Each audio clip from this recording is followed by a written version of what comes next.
বেচারা জাংকুক সবেমাত্র বসাতে দাঁড়াতে যাচ্ছিল, এর মধ্যে তে এসে পড়ায় আবার জায়গায় বসে পড়লো। তে এমন ভাবে জাংকুকের উপর এসে পড়েছে যে তে ঠোঁট গিয়ে জাংকুকের ঠোঁটের সাথে লাগলো, আর তে জাংকুকের টি শার্ট আঁকড়ে ধরেছে।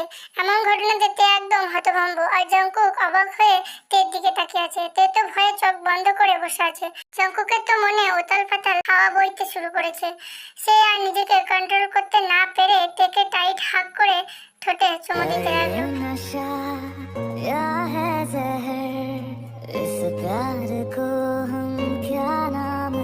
তের হাত জাংকুকের বুকের সাথে লেগে আছে, সে নিজেকে ছাড়াতে পারছে না কোনো মতে। জিমিন তের জাংকুকের প্রতি ফিলিংসটা জানতো, তাই সে লিভিং রুমের দরজাটা বাইরে থেকে লাগিয়ে চলে গেল। ওইদিকে খাবার টেবিলে জিমিন গিয়ে বলল, আম্মু ভাইয়ার খাবার তুমি তুলে রেখে দাও, এখন খাবে না বলছে, আর তে ওর রুমে গিয়েছে, একটু পরে খাবে বলছে। ও আচ্ছা ঠিক আছে, তুই বস। এদিকে তের অবস্থা খারাপ, জাংকুক ওকে এখনো ছাড়েনি। জাংকুক তো এক ঘরের মধ্যে রয়েছে, আর তে তো নিজেকে ছাড়াতে ব্যর্থ হয়ে গেছে। সে বুঝে গেছে জাংকুক যদি নিজের থেকে না ছাড়ে তাহলে সে ছাড়া পাবে না। পাক্কা 10 মিনিট পর জাংকুক থেকে ছেড়ে দিল। তে এক ঝটকা দিয়ে দাঁড়িয়ে গেল। তে হাঁপাতে হাঁপাতে বলে, এটা কি হলো? ও মা, তুই জানিস না? এটা তো সিম্পল একটা লিপ কিস ছিল। তে রেগে মেগে বলল, এটা তোমার কাছে সিম্পল মনে হচ্ছে? লন্ডনে থাকতে কত শত লিপ কিস করেছি, তার কোনো হিসাব নেই, আর এটা তো আমার কাছে কিছুই না। জাংকুক মনে মনে বলল, এটা আমার লাইফের ফার্স্ট লিপ কিস ছিল। হোয়াট? এসব কি শুনছি আমি? হ্যাঁ, এটা তো অবাক হওয়ার কি আছে? ছি। তে মুখ মুছতে লাগলো, চোখের পানি টলমল করছে। যে কোনো সময় বর্ষণ শুরু হতে পারে। এমন সময় জিমিন এসে পড়লো। আপনাদের রোমান্স শেষ হলে এবার যেতে পারেন, নইলে যে কেউ চলে আসতে পারে। জাংকুক জিমিনের দিকে তেড়ে এসে বলে, তবে রে পাকা মেয়ে, দাঁড়া আমি আসছি। এ কথা শুনে জিমিন এক দৌড়ে পগার পার। বিদেশ থেকে এতটা অধঃপতন হয়েছে তোমার, আমি ভাবতেই পারছি না। আর কিছু না বলে এক দৌড়ে লিভিং রুম থেকে বেরিয়ে গেল, না হলে তে দম বন্ধ হয়ে আসবে। তে চলে যাওয়ার পর জাংকুক সুর করে গান গেয়ে উঠল। তারপর খাওয়া দাওয়ার বাড়া শেষ করে সবাই যে যার রুমে চলে গেল, আর তে নিজের রুমে গিয়ে বিছানায় আছড়ে পড়ে কাঁদতে লাগলো। শব্দহীন কান্না যাকে বলে। কাঁদতে কাঁদতে সেখানেই সে ঘুমিয়ে গেল। এরকম ভাবে দিনের পর দিন কাটতে লাগলো তের। জাংকুকের অপমান আর অবহেলায় কথায় কথায় তেকে ইনসাল্ট করা এক প্রকার অভ্যাস হয়ে দাঁড়িয়েছে জাংকুকের। আর তে সবকিছু মুখ বুঝে সহ্য করে। কিছুদিন পর জাংকুকের জন্মদিন। জাংকুক নিজেই সেটা ভুলে বসে আছে। জিমিন, লিজা, ইয়নজুন, রোজ, ন্যান্সি ওরা তের রুমে এসেছে জাংকুকের জন্মদিনের সারপ্রাইজ প্ল্যান কিভাবে করবে তা নিয়ে আলোচনা করতে। কারণ তে সারপ্রাইজ প্ল্যানের ব্যাপারে অনেক বিশেষজ্ঞ। তে ওদের খুব সুন্দর করে বলে দিল কি কি করতে হবে। নেতৃত্বটা তেই নিল এবং তোমাদের যা যা করতে বললাম তোমরা শুধু তাই করলেই হবে, বাকিটা আমার উপর ছেড়ে দাও। আর যে জিনিসগুলোর কথা বললাম তার লিস্ট আমি লিখে দিই, তা তোমরা আনার ব্যবস্থা করো। কিন্তু একটা শর্ত আছে। জিমিন হাসি খুশি মুখটা কাচুমুচু করে বলল, কি শর্ত? দেখ বোন আমার, কঠিন শর্ত কিন্তু ভুলেও দিবি না, না হলে মাথা ফাটিয়ে ফেলবো। এটা মোটেও কঠিন শর্ত নয় জিমিন, সহজ। লিজা ভুরুকুচকে বলল, না বললে বুঝবো কেমনি শর্তটা কি এবং কেন? ইউনিয়ন পাশে থেকে বলল, বল না তাড়াতাড়ি।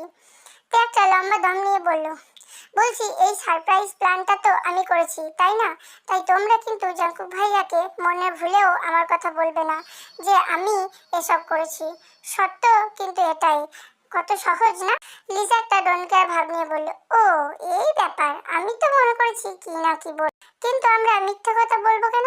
আর তোর কথা বললে কি এমন হবে? জিমিন বলে, এটা হবে না, ভাইয়া জানতে চাইলে আমি কিন্তু বলে দেবো তোর কথা। জিমিন কি বাচ্চি, তোকে আমি সব পরে বলবো, প্লিজ একটু বোঝার চেষ্টা কর। তোমরা সবাই তো এই প্ল্যানে জয়েন আছো, তাহলে যে কেউ একজন ক্রেডিটটা নিলেই হলো। প্লিজ আমাকে ক্রেডিট নিতে জোর করো না। আর কোনো কিন্তু নাই, এটাই ফাইনাল। লিজা সবার দিকে একবার তাকিয়ে নিয়ে বলল, বাট কে ক্রেডিট নেবে? তে একটু চিন্তা করে বলল, লিজা আপু তুমি নাও না। লিজা অবাক হয়ে বলল, আমি? হ্যাঁ তুমি। তুমি আমাদের মধ্যে বড়, তাই তুমি এটা বললে গ্রহণযোগ্য হবে, আর জাংকুক ভাইয়াও খুশি হবেন তুমি এসব করেছো শুনলে। লিজা খুশিতে আত্মহারা হয়ে বলে, থ্যাংক ইউ বোন আমার। ওয়েলকাম। এখন তোমরা তোমাদের কাজ করা শুরু করে দাও, আর আমি যা বললাম তা মনে রেখো কিন্তু। লিজা, রোজ, ইয়নজুন মাথা নাড়িয়ে তের সাথে সাই দিল, কিন্তু জিমিন ব্যাপারটা ঠিক মানতে পারছে না, তবুও তের কথায় রাজি হয়ে গেল। এইদিকে বার্থডে চলে এসেছে, আর জাংকুকের অগোচরে ওরা সব অ্যারেঞ্জমেন্ট করে ফেলেছে। বার্থডের আগের রাতে যে যার মতো খাওয়া দাওয়া করে সবাই নিজের নিজের রুমে চলে গেল। এইদিকে তের ইচ্ছে সে ঠিক 12টার সময় জাংকুককে উইশ করবে। সামনাসামনি সে উইশ করবে না, কারণ যদি আবার জাংকুক তাকে অপমান করে, এজন্য অন্য উপায়ে উইশ করবে। তাই সে খুব সুন্দর করে একটা ভিডিও তৈরি করে রেখেছে। যখন ঠিক কাটায় কাটায় 12টা বাজলো, তখনই তে একটি আননোন নাম্বার দিয়ে হোয়াটসঅ্যাপে হ্যাপি বার্থডে টু ইউ লিখে সেন্ড করে দিল। এদিকে জাংকুক তখন ফেসবুক স্ক্রল করছিল। হঠাৎ করে আননোন নাম্বার থেকে হোয়াটসঅ্যাপে একটা মেসেজ ও ভিডিও আসলো। জাংকুক অবাক হলো খুব, এত রাতে মেসেজ আর ভিডিও কে পাঠালো হোয়াটসঅ্যাপে, তাও আবার আননোন নাম্বার থেকে? দেখতে হচ্ছে তো। জাংকুক হোয়াটসঅ্যাপে ঢুকলো, ভিডিওটি ওপেন করে দেখতে লাগলো। কিছু ছোটবেলার বার্থডে পিক এবং এখনকার স্টাইলিশ পিকগুলোকে একটি বার্থডে সং দিয়ে খুব সুন্দর করে এডিট করে পাঠানো হয়েছে। এত নাইস বার্থডে উইশ দেখে তো জাংকুক যেরকম অবাক হয়েছে সেরকম খুশিও হয়েছে। সে তো ভুলে গেছিল তার জন্মদিনের কথা, কিন্তু এটা পাঠালো কে? যাই হোক, পরে জিমিনকে জিজ্ঞাসা করে দেখবো। আচ্ছা, যদি বাইরে কেউ পাঠিয়ে থাকে? তোর যার ইচ্ছে হয়েছে পাঠিয়েছে, এখন এই টপিক বাদ, না অনলি ঘুম। জাংকুক ঘুমিয়ে গেল, কিন্তু তের নির্ঘুম রাত পার হয়ে গেল জাংকুকের কথা ভাবতে ভাবতে। পরের দিন তে খুব সকালে ঘুম থেকে উঠে গোসল করে নামাজ পড়ে জিমিনের রুমে গেল। অন্য সবাই এখনো ঘুমে, জিমিনও পড়ে পড়ে ঘুমাচ্ছে। ওইদিকে তে জিমিনের ঘরে গিয়ে দেখে সে নাকে তেল দিয়ে ঘুমাচ্ছে। তে কোমরে হাত দিয়ে ওর বিছানার পাশে এসে দাঁড়ালো। বাহ বাহ, কি সুন্দর দৃশ্য! আমি এত কষ্ট করে মরি আর ইনি আরাম করে ঘুমাচ্ছেন। দাঁড়া, তোর ঘুম আমি বার করছি। এই বলে তে পাশে টেবিল থেকে পানির গ্লাস তুলে নিয়ে সব পানি জিমিনের মুখের মধ্যে ঢেলে দিল। হঠাৎ পানি পড়ে জিমিন ভয়ে লাফ দিয়ে উঠে বসে কাঁদতে লাগলো। এসব দেখে তে হাসতে হাসতে লুটিপুটি খাচ্ছে। ওই কোন শাকচুন্নি রে, আমার এত স্বাদের ঘুমটা নষ্ট করেছিস? তোকে তো আমি কাঁচা চিবিয়ে খাবো। ওই কি বললি? যা করেছি বেশ করেছি। নিজে মহা আরামে ঘুমাবি আর আমি কষ্ট করতে করতে শহীদ হয়ে যাই, তাই না? জিমিন কাঁদা কাঁদা ফেস করে বলে, এটা কেন করলি বোন আমার? না করলেও তো পারতি। হয়েছে হয়েছে, এখন এসব বাদ দে আর লক্ষ্মী মেয়ের মতো ফ্রেশ হয়ে আয়। যা, মাফ করে দিলাম, নাইলে তোকে তো আমি। তে হেসে হেসে বলল, দেখে নিচ্ছিস তাই তো? আমি কি তোকে না করেছি বল তাহলে? ইস, খালি কথা পেঁচায়, দূর হ বলদ কোথাকার। জিমিন কথাগুলো বলতে বলতে ওয়াশরুমে চলে গেল। তে ফিক করে হেসে দিয়ে বলল, মাথা মোটা বলদ কোথাকার। ওদিকে জাংকুক ঘুম থেকে উঠে ফ্রেশ হয়ে নিচে চলে এলো। খাবার টেবিলে এসে দেখলো নামজুন আর জেহো বসে বসে কফি খাচ্ছেন আর ব্যবসা নিয়ে কথা বলছেন, আর জিন আয়ু রান্নাঘরে কাজ করছেন।